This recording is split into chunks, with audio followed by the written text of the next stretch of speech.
ನಮಸ್ಕಾರ. ವನಜಾ ಮಲೆನಾಡು ಬಂದಾಯಿತು, ಹೊಸ ವೀಡಿಯೋ ತಂದಾಯಿತು. ಬನ್ನಿ ಇವತ್ತು ಆಸೆ ಸೀರಿಯಲ್ಲು ಹೇಗೆ ಮೂವ್ ಆಗುತ್ತೆ, ಏನು ಸ್ಟೋರಿ ನೋಡೋಣ. ಅದಕ್ಕಿಂತ ಮುಂಚೆ ನನ್ನ ವೀಡಿಯೋಕ್ಕೆ ಸಬ್ಸ್ಕ್ರೈಬ್ ಮಾಡಿಲ್ಲ ಅಂದರೆ ದಯವಿಟ್ಟು ಸಬ್ಸ್ಕ್ರೈಬ್ ಮಾಡ್ಕೊಳ್ಳಿ, ಹಾಗೆ ಒಂದು ಲೈಕ್ ಕೊಡಿ. ಇವತ್ತು ರಂಗನಾಥಗೆ ಆಕ್ಸಿಡೆಂಟ್ ಆಗಿತ್ತಲ್ವ, ಹಾಸ್ಪಿಟ್ಲಿಂದ ತಾರನೂ ಜೊತೆ ಬಂದಿಯಾಳೆ. ಸೂರ್ಯ, ತಾರಾ ಮತ್ತು ರಂಗನಾಥ 3 ಜನನೂ ಒಳಗೆ ಬರ್ತಾಯಿದ್ದಾರೆ. ಅದಕ್ಕೆ ಶಾಂತಿ ಹೇಳ್ತಾಳೆ, ನಾನು ಆರತಿ ಮಾಡ್ತೀನಿ ನನ್ನ ಗಂಡ ಬದುಕಿ ಬಂದಿರೋದಕ್ಕೆ ಅಂತ ಹೇಳ್ಬಿಟ್ಟು ಆರತಿ ಮಾಡಿ ಒಳಗೆ ಕರ್ಕೊತೀನಿ ಅಂತ ಹೋಗಿ ಆರತಿ ತಗೊಬಂದು ಆರತಿ ಮಾಡ್ತಾಳೆ. ಆರತಿ ಮಾಡಿ ಒಳಗೆ ಕರ್ಕೊತಾಳೆ. ಆವಾಗ ಈ ಮನೋಜನ್ನ ತಾರಾ ನೋಡ್ತಾಳೆ. ಅವನು ಲೊಟ್ಟೆ ಅನ್ನೋದನ್ನು ಅವಳು ಸಾಯ ದಿವಸ ಅಂದರೆ ಅವಳನ್ನ ನೀರಿಗೆ ನೂಕೋ ದಿವಸ ಅದನ್ನೇ ಹೇಳಿರ್ತಾನೆ, ಲೊಟ್ಟೆ ಅಂತ ಹೇಳಿರ್ತಾನೆ. ಈ ಲೊಟ್ಟೆ ಅನ್ನೋ ವಿಷಯ ಬಂದಾಗ, ಶಬ್ದ ಬಂದಾಗ ಅವಳಿಗೆ ಅದು ಕನ್ಫರ್ಮ್ ಆಗುತ್ತೆ, ಇವನೇನೋ ಮನೋಜ ಅಂತ ಹೇಳ್ಬಿಟ್ಟು. ಸಣ್ಣ ಮಕ್ಕಳಲ್ವ ಆಗಿದ್ದು, ಅದನ್ನೇ ನೆನಪು ಮಾಡಿಕೊಂಡು ಅವನ ಮುಖನೇ ನೋಡ್ತಾಳೆ. ಈ ಹುಡುಗಿ ಯಾಕೆ ನನ್ನ ಮುಖನೇ ದುರು ನೋಡ್ತಾಳೆ ಅಂತಲೇ ಸುಮ್ಮನಾಗ್ತಾನೆ. ಸರಿ, ಫಸ್ಟು ಮೀನನ್ನು ಓಡಿಸಿದ್ರೆ ಆಮೇಲೆ ಈ ಹುಡುಗಿನ ತಾನಾಗೆ ಓಡಿಸ್ಬೋದು, ಏನು ತೊಂದರೆ ಇಲ್ಲ, ಫಸ್ಟು ಮೀನನ್ನು ಓಡಿಸ್ಬೇಕು ಅಂತ ಐಡಿಯಾ ಹಾಕ್ಕೊಂಡಿರ್ತಾನೆ.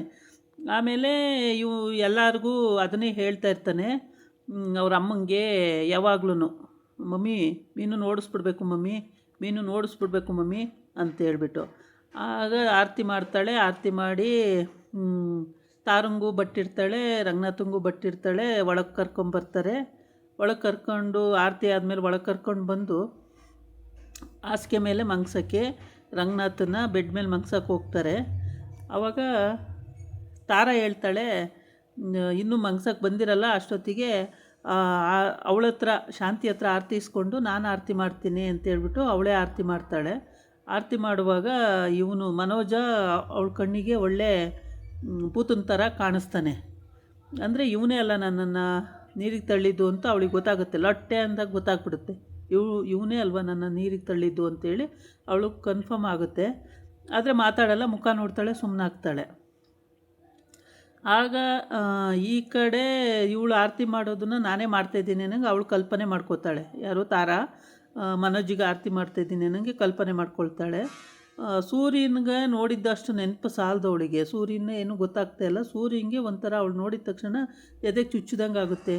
ಇವಳು ನನಗೇನೋ ಸಂಬಂಧ ಇದ್ದಾಳೆ ಅನ್ನೋದು ಅವನ ಭಾವನೆಗೆ ಬಂದ್ಬಿಡುತ್ತೆ. ಹಾಗಾಗಿ ಅವನಿಗೂ ಅವಳ ಮೇಲೆ ಕರುಣೆ ಜಾಸ್ತಿ.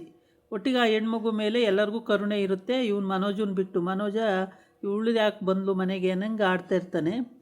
ಆಮೇಲೆ ಒಳಗಡೆ ಬರ್ತಾರೆ 3 ಜನನೂ, ಜೊತೆಗೆ ರವಿನೂ ಬರ್ತಾನೆ. ಮತ್ತು ಈ ಕಡೆ ಮೀನೂ ಇರ್ತಾಳೆ, ಮನೋಜನೂ ಇರ್ತಾರೆ, ಎಲ್ಲರೂ ಇರ್ತಾರೆ. ಎಲ್ಲ ಒಳಗಡೆ ಬಂದು ಏನೋ ಒಂಥರ ಶಾಂತಿ ಖುಷಿಯಾಗಿದ್ದಾಳೆ. ಒಟ್ಟಿಗೆ ಗಂಡ ಬದುಕಿ ಬಂದಿದ್ದು ಒಂದು ಖುಷಿ, ಗಂಡನ ಕಾಪಾಡಿದ್ದಾಳೆ ತಾರಾ ಅನ್ನೋದೊಂದು ಖುಷಿ, ಏನೋ ಮಗಳೇ ಮನೆಗೆ ಬಂದಂಗೆ ಅನ್ನೋದು ಇನ್ನೊಂದು ಖುಷಿ. ತುಂಬ ಖುಷಿ ಪಡ್ತಾ ಇರ್ತಾಳೆ. ಮನೋಜ ಬಾಯಿ ಮೇಲೆ ಕೈ ಇಟ್ಕೊಂಡು, ಯಾರು ಇವಳು, ನನ್ನನ್ನೇ ಗುರಾಯಿಸ್ತಾಳಲ್ಲ, ಯಾರು ಇವಳು ಅಂತೇಳಿ ಅವನು ಯೋಚನೆಗೆ ಹೋಗ್ತಾನೆ. ಎಷ್ಟು ಯೋಚನೆ ಮಾಡಿದ್ರೂ ಅವನಿಗೆ ಯೋಚನೆಗಳು ಬರ್ತಾಯಿಲ್ಲ. ಯಾರಿರ್ಬೋದು ಅಂತ ಯೋಚನೆ ಮಾಡ್ತಲೇ ಇರ್ತಾನೆ. ಆಗಕ್ಕೆ ಸಾಧ್ಯ ಇಲ್ಲ ಬಿಡು, ಅವಳು ನೀರಿಗೆ ಬಿದ್ದಲು ಬಿಡು, ಅವಳು ಬದುಕಿ ಬರೋಕ್ಕೆ ಸಾಧ್ಯ ಇಲ್ಲ ಬಿಡು. ಹಂಗೆ ಯಾರಿಗೂ ಹೇಳಂಗೆ ಇಲ್ಲ, ಬಡ್ಡಿ ಮಗ ಇವನು, ಕ್ರಿಮಿನಲ್ ಇದ್ದಂಗೆ ಒಂಥರ. ಆಮೇಲೆ ಅವ್ರ ಅಮ್ಮಂಗೂ ಕೂಡ ಹೇಳಿಲ್ಲ ಅವನು. ಅವ್ರ ಅಮ್ಮನ ಹತ್ರ ಎಲ್ಲ ಇಸ್ಕೊಂಡು ತಿನ್ನೋದು, ದುಡ್ಡು ಕಾಸು ಬೇಕಾದರೆ ಎಲ್ಲ ಮಾಡೋದು ಅವನಿಗೆ ಗೊತ್ತು. ಆದರೆ ಅವ್ರ ಅಮ್ಮಂಗೆ ಅವನ ಗುಟ್ಟನ್ನು ಬಿಟ್ಕೊಡೋದಿಲ್ಲ. ಯಾವಾಗಲೂ ಬೆಡ್ ಮೇಲೆ ಕರ್ಕೊಂಡೋಗಿ ಮಂಗಿಸ್ತಾರೆ. ಮಂಗಿಸಿ ಆಮೇಲೆ ಗಂಜಿ ಏನಾದರೂ ಬೇಕಾ ಅಂತ ಕೇಳ್ತಾಳೆ. ಸರಿ ಅಂತೇಳ್ಬಿಟ್ಟು ಮೀನಾ ಅವಳೇ ಹೋಗಿ ಗಂಜಿ ಮಾಡ್ಕೊಬತ್ತೀನಿ ಅಂತ ಹೋಗ್ತಾಳೆ. ತಾರಾ ನೋಡ್ತಾ ನಿಂತಿರ್ತಾಳೆ. ತಾರಿಗೂ ಏಟಾಗಿರುತ್ತೆ, ಕೈ ಕಾಲಿಗೆಲ್ಲ ಏಟಾಗಿರುತ್ತೆ. ಪಾಪ ಅವಳು ಏಟಾದ್ರೂ ಹುಡುಗಿ ಅಲ್ವಾ, ಓಡಾಡ್ತಿರ್ತಾಳೆ. ಇವನಿಗೆ ರಂಗನಾಥ್ಗೆ ಸುಸ್ತು, ಅಂದರೆ ಕಾಲಿಗೆಲ್ಲ ಬ್ಯಾಂಡೇಜ್ ಹಾಕಿದ್ದಾರೆ. ಸ್ವಲ್ಪ ತರ್ಚು ಗಾಯಗಳಾಗಿದ್ರೂ ಅವು ನೋವುಗಳು ಇದ್ದೇ ಇರ್ತಾವಲ್ವ, ಹಂಗಾಗಿ ಸುಸ್ತು ಒಂಥರ ಬಿಟ್ಟರೆ ಸಾಕು ನಾನು ಒಬ್ಬನೇ ಅನ್ನೋ ಅಷ್ಟು ಅವನ ಮೈಂಡಲ್ಲಿ ಇದಾಗಿರುತ್ತೆ. ಆ ಕಡೆ ಸೂರ್ಯನೂ ಕೂತಿರ್ತಾನೆ, ಈ ಕಡೆ ಶಾಂತಿ ಕೂತಿರ್ತಾಳೆ, ಮನೋಜನೂ ನಿಂತಿರ್ತಾನೆ. ಮನೋಜ ಬರಲೇ ಇಲ್ಲ ಬಿಡು, ಹಾಸ್ಪಿಟ್ಲಿಗೆ ಬರಲಿಲ್ಲ ಅವನು. ಅಮ್ಮ ಅಪ್ಪಗೆ ಏನಾಗಿದೆ ಅನ್ನೋದೇ ಅವನಿಗೆ ಗೊತ್ತಿಲ್ಲ ಹೇಳ್ಬೇಕಂದ್ರೆ. ಅವನು ಸುಮ್ಮನೆ ಬೂಟ ಅಡಿಕೆ ಪ್ರೀತಿ ಅಂತಾನೆ. ಆಮೇಲೆ ಶಾಂತಿ ಏನೋ ಹೇಳ್ತಾ ಇರ್ತಾಳೆ, ಇದಕ್ಕೆಲ್ಲ ಕಾರಣ ಆಗಿದ್ದು ಮೀನನ್ನೇ. ಮೀನನ್ನು ಫಸ್ಟು ಓಡಿಸ್ಬೇಕು, ಅವಳನ್ನ ಮನೆ ಬಿಟ್ಟು ಓಡಿಸಿದ್ರೇ ನಮಗೆಲ್ಲ ಒಳ್ಳೆಯದಾಗೋದು. ಆ ಅಮ್ಮ ಸ್ವಾಮೀಜಿ ಹೇಳಲಿಲ್ವಂಗಂತ ಅವಳು ಹೇಳಿದ್ದಂಗೆ ಆಗ್ತಾಯಿದೆ, ಅದೇ ಮಾಡಬೇಕು ಅಂತ ಈ ಶಾಂತಿ ಹೇಳ್ತಾಳೆ. ಅದು ತಾರಿಗೆ ಯಾವ ವಿಷಯನೂ ಗೊತ್ತಿರಲ್ಲ, ಅವಳು ಸುಮ್ಮನೆ ಅವಳ ಪಾಡಿ ನೋಡ್ತಾ ಇರ್ತಾಳೆ. ಆಮೇಲೆ ಈ ಕಡೆ ಸೂರ್ಯ, ನೋಡು ಸಕ್ಕರೆ ಹಂಗೆಲ್ಲ ಅನ್ಬೇಡ, ಸುಮ್ಮನೆ ಎದ್ಬಿಡು, ಕಳಿಸೋ ಮಾತೇ ಆಡಬೇಡ, ನಾನು ಯಾವ ಕಾರಣಕ್ಕೂ ಮೀನನ ಮನೆಯಿಂದ ಕಳಿಸಲ್ಲ, ಸುಮ್ಮನೆ ಎದ್ಬಿಡು ಸಕ್ಕರೆ ಅಂತ ಹೇಳ್ತಾನೆ. ಆಮೇಲೆ ಈ ಕಡೆ ರವಿನೂ ಸುಮ್ಮನಿರಮ್ಮ, ಅವೆಲ್ಲ ಮೂಢನಂಬಿಕೆ, ಅವೆಲ್ಲ ನಂಬ್ತೀಯನಮ್ಮ ಅಂತ ಅವನು ಸುಮ್ಮನಾಗ್ತಾನೆ. ಆಮೇಲೆ ಮೀನಾ ಅವಳು ಕಷಾಯ ಮಾಡ್ಕೊಂಬಂದು ಕೈ ಕೊಡೋಕ್ಕೆ, ಕುಡ್ಸೋಕ್ಕೆ ಕೊಡೋಕ್ಕೆ ಅಂತ ಬರ್ತಾಳೆ. ನೀನೇನು ಕೊಡೋದು ಬೇಡ, ಕೊಡಿಲಿ ನಾನು ಕುಡಿಸ್ತೀನಿ ಅಂತ ಹೇಳ್ಬಿಟ್ಟು ಇವಳೇ ಕಿತ್ಕೊಳ್ಳೋಕೆ ಹೋಗ್ತಾಳೆ.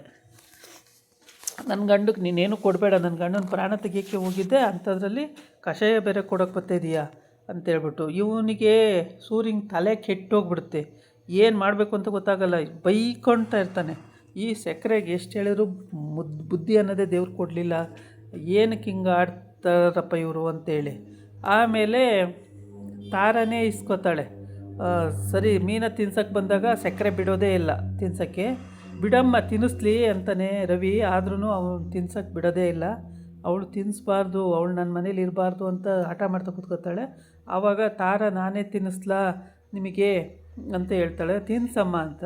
ಆಗ ಹೇಳ್ತಾಳೆ ಶಾಂತಿ, ನಾನು ತಿನ್ನಿಸ್ಲಾ ಇವ್ರಿಗೆ ಅಂತ ಹೇಳಿದಾಗ, ಅಯ್ಯೋ ನೀನು ನನ್ನ ಮಗಳಿದ್ದಿದ್ರು ಹಿಂಗೆ ಇರೋಳು, ನನ್ನ ಮಗಳೇ ನೀನು, ತಿನ್ಸಮ್ಮ, ನೀನು ಅಪ್ಪ ಅಮ್ಮ ಅಂತಲೇ ಕರಿಯಮ್ಮ ನಮ್ಮನ್ನು, ನಮಗೇನು ಬೇಜಾರಿಲ್ಲ, ಅಪ್ಪ ಅಮ್ಮ ಅಂತಲೇ ಕರಿಯಮ್ಮ ನೀನು ಅಂತ ಹೇಳ್ತಾಳೆ. ಸರಿ ಆಯಿತು ಅಂತೇಳ್ಬಿಟ್ಟು ಅಪ್ಪ ತಿನ್ನಿ ಅಪ್ಪ ಅಂತಾಳೆ ತಾರ.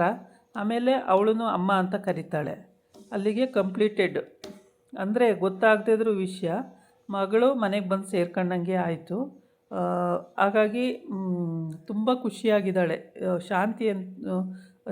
ಶಾಂತಿ ಅಂತೂ ಖುಷಿಯಾಗಿದ್ದಾಳೆ, ರಂಗನಾಥನೂ ಖುಷಿಯಾಗಿದ್ದಾನೆ, ಎಲ್ಲರೂ ಖುಷಿಯಾಗಿದ್ದಾರೆ. ಮನೋಜನೊಬ್ಬನ ಬಿಟ್ಟು ಎಲ್ಲರೂ ಖುಷಿಯಾಗವ್ರೆ. ಮನೋಜನ ಮುಖ ನೋಡಿದ ತಕ್ಷಣ ಏನೋ ಒಂಥರ ಇರಿಸು ಮುರಿಸು ಆಗುತ್ತೆ. ಆದರೆ ಯಾರು ಏನು ಅಂತ ಇನ್ನೂ ಗೊತ್ತಾಗ್ತಿಲ್ಲ, ಸ್ವಲ್ಪದರಲ್ಲೇ ಗೊತ್ತಾಗುತ್ತೆ. ಇದಾಗಿತ್ತು ಇವತ್ತಿನ ವಿಡಿಯೋ. ನಾಳೆ ಎಲ್ಲೂ ಸ್ಕಿಪ್ ಮಾಡ್ದಾಗೆ ನೋಡಿ ಇನ್ನೊಂದು ವಿಡಿಯೋ ಜೊತೆ ಮತ್ತೆ ಬರ್ತೀನಿ. ನಮಸ್ಕಾರ.